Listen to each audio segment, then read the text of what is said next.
So a girl who lived in Biddingup, a young girl of 9 named Kira, I said, meet me at the playground, and we got some photos of her in front of this playground. Clearly she couldn't get into the playground, and it was a very powerful visual. The other powerful visual I had was Corey trying to climb in his wheelchair up the new lookout tower that the state government had just built as an entry statement to the most accessible regional city in Australia, with a giant staircase going all the way to the top of the lookout. And that visual of Corey just dragging himself up to the top was just gold.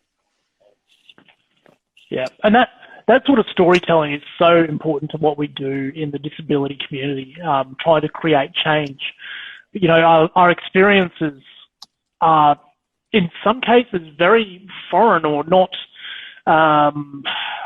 easily empathised with for people who have got disability. And storytelling, whether it be through a visual medium or through a verbal medium or any other medium out there, is so important to get our experiences across them, to make people realise, hey, your decisions, it's not just bad practice.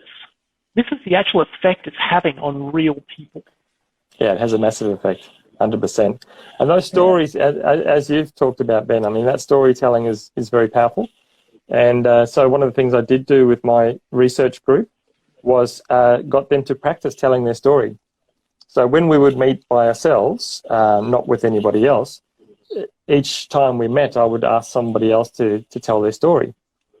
And for some of them, it was the first time that ever actually had to sit down and think to themselves, well, what is my story, and how does it fit into this broader narrative that's going on around access and inclusion and quality of life in Bunbury.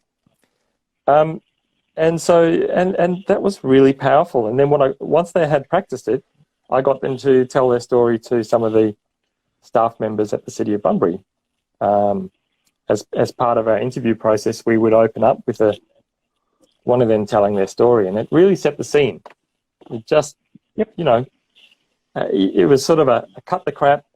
This is the impact it's having on me as a real person. I'm here to talk to you. I'm here to interview you. So you could just see that kind of, sometimes people would walk into the room sort of all defensive and maybe not sure what they're supposed to be saying here. How political is this?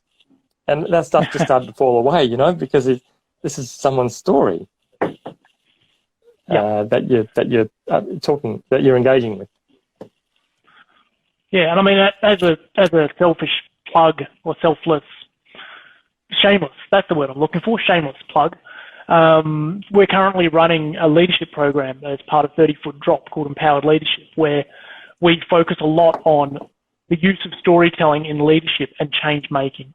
So if there's anybody out there who is interested in becoming an advocate, whether that be you want to change something in your local community or looking wider, or even just understanding what leadership is from a disability context, really encourage you guys to sign up, look us up, and give it a go.